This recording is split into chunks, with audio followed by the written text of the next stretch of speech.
Well, thank you. Thank you guys for joining me. The topic of this panel discussion is how to build and manage world-class products. And I would like to kick it off by just asking you to introduce yourself, tell us a little bit more about who you are, your company, specifically your product. Cool, I'll kick off. So my name's Tim Beattie, and I work for Red Hat Open Innovation Labs. And I've had lots of great conversations here today, and lots of people saying, "Oh, Red Hat! I didn't expect to see Red Hat here. You know, aren't you the Linux company?" And that's true. Yeah, we are the Linux company, but we're also an open source company. So we pride ourselves on being the biggest open source company in the world. And open source is a philosophy that's kind of fascinated me in the world of product management and product development. And I've been with Red Hat about 2.5 years learning all about the open source principles and open source characteristics. And Open Innovation Labs is really an opportunity for us to open source our DNA, the way that we build our products, into other companies so they can learn to build software products the Red Hat way, the open source way. My background, prior to Red Hat has been in the world of Agile. I've been a passionate Agilista for 12, 13 years. And what I find is Agile and product development and open source is really this awesome combination which brings together the world of lean UX, Agile delivery, incremental delivery, DevOps, continuous delivery, all into a blended cocktail which makes product development just very, very exciting. Awesome, thanks, Tim. Hi, I'm Raymond King. You all can call me Ray. Originally from West Africa, grew up in Chicago. Joined Devbridge now for about 4 years. And what Devbridge is we're a software consultancy. Over the past 4 years, what I've done at Devbridge is help accelerate delivery of software products for our customers. So at Devbridge, what we try to do is we believe that using the power of a pure product team, which includes product management, product design, and software engineering as one big package, enables us to deliver faster for our clients today. So thanks. Good afternoon, everyone. My name is Orkan Özbatur. I'm a senior product manager in Amazon, based in Luxembourg. I'm in marketplace business in a worldwide team, managing registration of the third-party sellers to Amazon platforms. It's an interesting role because basically my engineers are based in east side of the world in India. My senior management or my peers, they're all based in the west side of the world in Seattle. I'm the only one who is in Luxembourg and covering all the time zones in a different way. I'm around over 2 years in Amazon. Previously in travel industry, MRH Group, some agency background as well as other companies as well. I also have some entrepreneurship involvements, Director and Founder Institute in Luxembourg, and I am working hard to bring a product market fit for some side stuff that I do as well, in a nutshell. Well, thank you. And the topic of the conversation is how to build and manage best-in-class products. So I want to understand from your perspective, what does this type of team have to have? You probably work or are part of some of these best-in-class products. What are some of those key characteristics that kind of separate good from great? I'll start. For me, it's all about the culture. And culture is a word that we use lots and lots in our conversation these days. And I was talking to someone last night. It's a word that's difficult to describe. It's a word that's difficult to define. It's very difficult to write down culture or put it into a slide or explain it. You've got to feel it. It's almost like a mysterious energy. It's almost like the Force from Star Wars. And when you get it, and when you felt it, it's amazing. And that's what really enables product development to go through this journey of continuous discovery and continuous delivery back into continuous discovery in this kind of infinite loop. But we spend, 80, 90+% of our time focusing on creating that awesome foundation of culture and enabling collaboration and breaking down silos and enabling psychological safety, because when we can create that foundation of culture, that's what enables us to really build world-class products. Yeah, I think to add to that, culture is great, and in our consultancy, as we go into our clients, we talk a lot about key to any digital transformation is that culture bit. But I think also it's having that product person as well. So, as we'll talk later, the role of the product manager is changing. The role of the product management practice is changing as well. But having that product person that can think in a manner that drives the product vision, I think those are kind of things that we see as successful when it comes to launching and managing good products, is that this particular role, the reason why we're all here and the reason why we're all trying to get better at our job, is the linchpin to obviously great and successful products. I want to chip in, if you don't mind. I totally agree, absolutely. And probably just to add up, the user itself. So my point of view is that the differentiation point that any product from the world-class and sustainable product is really bringing the highest value for the user. So we, of course, look at the metrics, business metrics, how we drive the KPIs. But if we focus on the user value, how we really maximize the user value, that probably makes the product stick and make it sustainable and forever as well at some point. So, Ray, you talked about the importance of having a key product person that kind of unifies the culture and other pieces of the business. So, in your experience working with different clients, how do you identify those rock stars, those early risers, and how do you nurture them so they feel empowered to continue enabling others build products? Yeah, I think you used the word there, enable. So for those of you that have looked at the key success factors for any product manager, right? I think McKinsey put it out there. They're like 6 main towers, right? You have the CX piece, you have the business acumen, soft and technical skills, and so on and so forth. But I think what we look for when it comes to product managers in our organization, especially ones that are going to be out there consulting, it's key that you identify people that are going to be enablers. So for example, one of our company core values is taking ownership, right? And we look for that when we go looking for our product managers. You have to be the person that is going to be able to cut down walls, the person that's going to be able to drive through the next blocker and ultimately enable your team and your product to bust through and hopefully be successful. I agree, and it is get things done, basically. Exactly, like get GSD, get things done. S stands for something else, but obviously, in my thinking, adaptability as well, because we live in a world that every day, everything is like business, the interest, jobs to be done, everything is changing. So the key role or key skill set, let's say soft skill set of a probably product person is how fast that person can adapt to the changes and doesn't get stuck into, oh, but we used to do it that way, or our process, and have that mindset of, it's today like this, but I know tomorrow is going to change. So I need to convince all my stakeholders and prepare them for that change as well. Yeah, for me, it's all about collaboration. And product managers have got a tough job because they are bringing together a very diverse set of people and stakeholders and stakeholder groups. Everyone from different user groups to different internal stakeholders to engineers who can be very difficult to work with. And really, the product manager, is this person that's sucking in all of the feedback and all of the information from all of these different stakeholder groups and making sense of it to drive the product vision forward and to drive the product priorities forward. I think that from the outside, there are a lot of people who want to be a product manager. We see this all the time at Prod School. And it's funny because from the inside, you can tell that it's not easy, it's not that sexy, and you definitely need to do whatever it takes to get things done. So I want to learn from your experience, guys. So you work at top companies, you build products for top clients. So you are literally dealing with top engineers, top designers, top marketers on a daily basis. As that product manager or product leader who's in between all of these different fires, it's hard. So I want to understand, how do you keep up with that? I mean, a couple of techniques that we use, we're very, very heavy on visualization. So we love to visualize everything through information radiators and other visualization of work techniques and practices that we keep in our open practice library. And really using some of those practices and visual techniques to distill down to kind of target measurable outcomes. And the key word there is measures.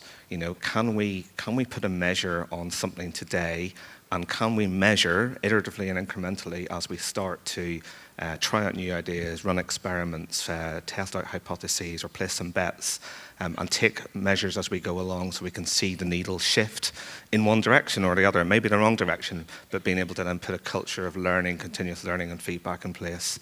So visualization and metrics are kind of key ways that we start with.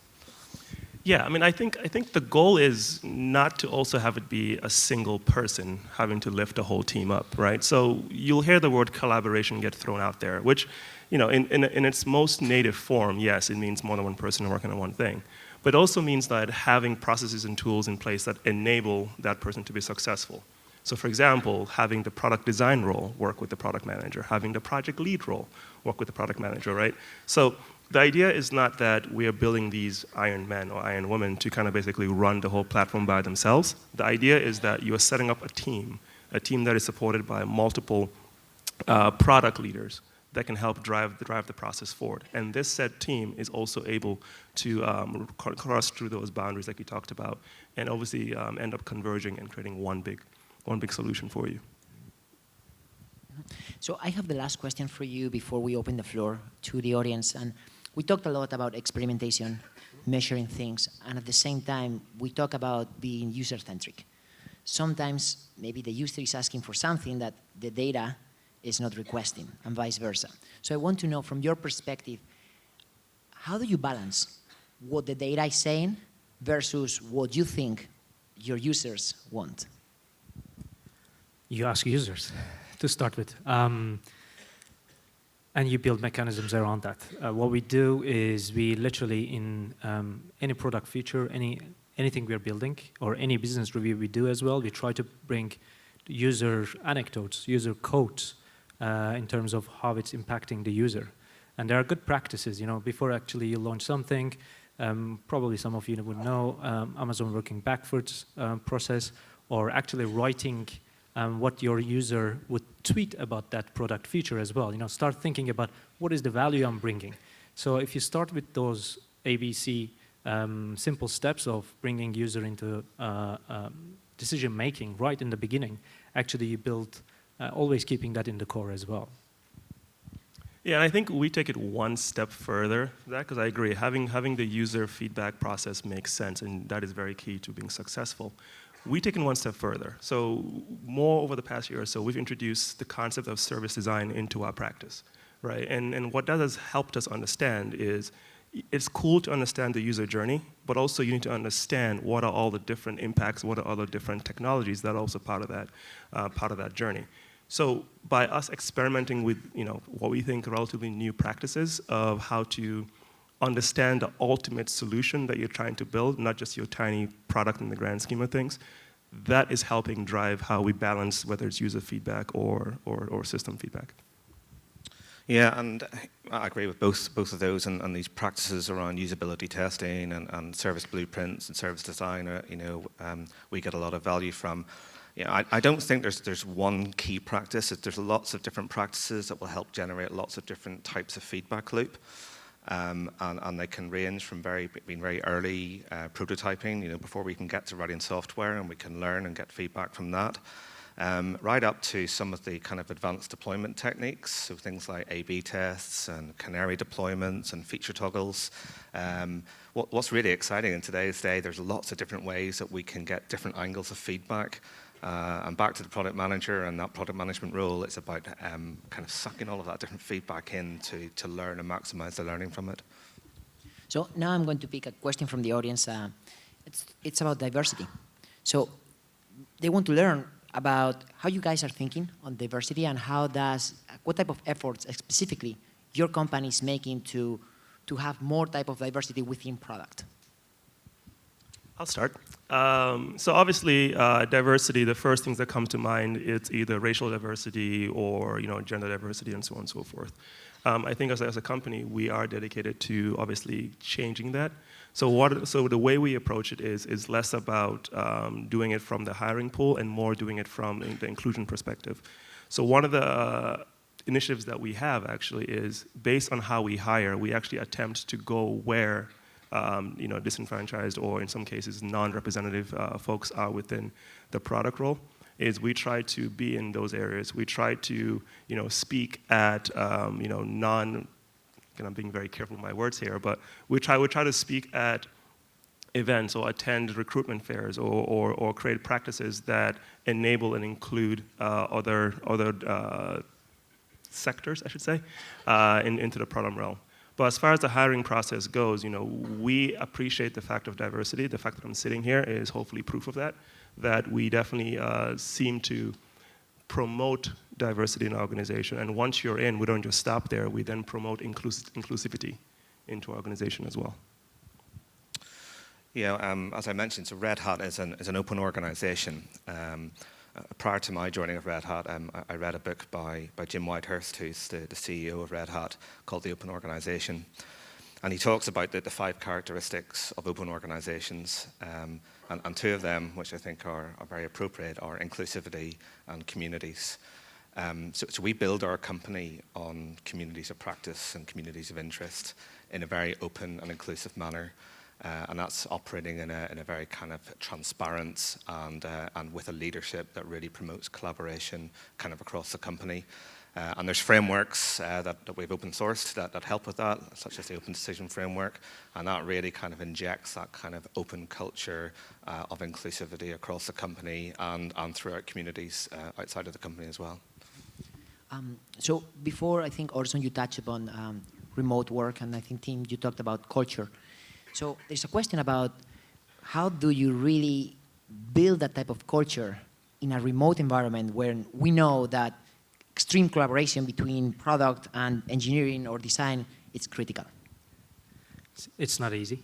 You need to be very clear on what you're communicating about, and you need to be very clear on your written communication as well, because when you're working across time zones, it's not always, in the same meeting room, or it's not always in the, on the call. You do have those discussions daily, but you need to make sure that you document very clearly as well, like product perspective, decision making, or the other details of the product. You really need to nail down using the collaborative tools or collaborative tools which help you to write things together and make sure that you get the buy-in through those written documents. Otherwise, if you don't write, it just disappears as well, specifically for remote work. Yeah, so the product, our main product in Open Innovation Labs is called the Residency. It's where our customers' engineers come together for a relatively short amount of time, between 1 and 3 months.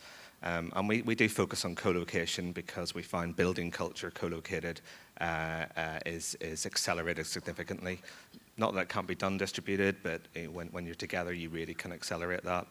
A lot of our customers have worked with, in distributed format, and often they're coming together for the first time, and we're breaking down silos from bringing different people from different parts of the organization. What we find is if we could get the culture working in a room around a table together over 4 weeks, then we talk about, well, let's codify how did we make that magic energy appear, and what do we need to continue when we go to our different parts of the world, and what are the different tools and technologies that will help us do that. And the first practice we always start with is called the social contract, which is the contract that our team members put in place with each other, and that's the starting point for creating that culture. Another question we got is about skills. Mostly about, there's so much pressure around hard skills, right? It seems like now these product managers need to know everything. Like they need to be athletes. They need to know how to code. They need to know how to design, sell, pretty much do everything. And but at the same time, that also applies too much pressure to people who are thinking about this role. Is it really true that you need to become an athlete, or is there any other way where you can truly build best-in-class products as long as you surround yourself by really best-in-class people? I believe in product manager and product fit as well, because truly, yeah, product manager has to be a T-shaped, so know everything in good level, but one area really well, and that is also relevant to the product that we manage. Some people are great in coming from technical background, maybe with the platform, API, etc. And some people are more, user experience background, which are really building front-end revolutions. So I think we should have a point of view across different fields, but a T-shape, like really focusing on a single area based on, first of all, your background as well as the personal beliefs as a product manager really helps to find that product manager fit as well. Yeah, and I said earlier, like the 6 areas of focus that we do, right? And no one is going to be max in all 6 of those things. And I think it's setting the wrong expectation to assume that in order to be a successful product manager, you have to be solid across all 6 of them. I completely agree with what Orkan is saying, is you have to find the right fit for you. And you have to basically double down on what you're strongest at, because again, what I am preaching is there's a team behind you, right? And as you work with your team, there are going to be areas where your teams are going to pull you up, and there are going to be areas where you're going to shine. It's more a function of you focusing on where you need to shine and doubling down on that. Yeah, I think one of the best things product managers can do is connect different individuals with each other and create communities. And one of the really powerful connections I see is engineering to end users. And for too long, engineers have been in a bit of a silo and end users have been in a bit of a silo. But providing that connection, direct connection, and the product manager can provide that introduction and facilitation between the two is what can really kind of drive the overall skill set up. As we think about product people growing up the career ladder, we hear this term around product leadership, right? Which is kind of unclear. It's not a title, but everyone calls themselves a product leader.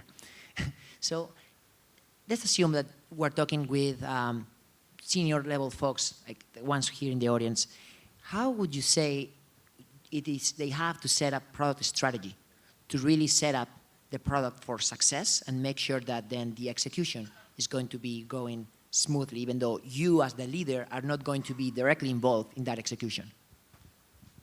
I think setting up the product values, tenets, is super important for the teams to follow. So what does your product represent?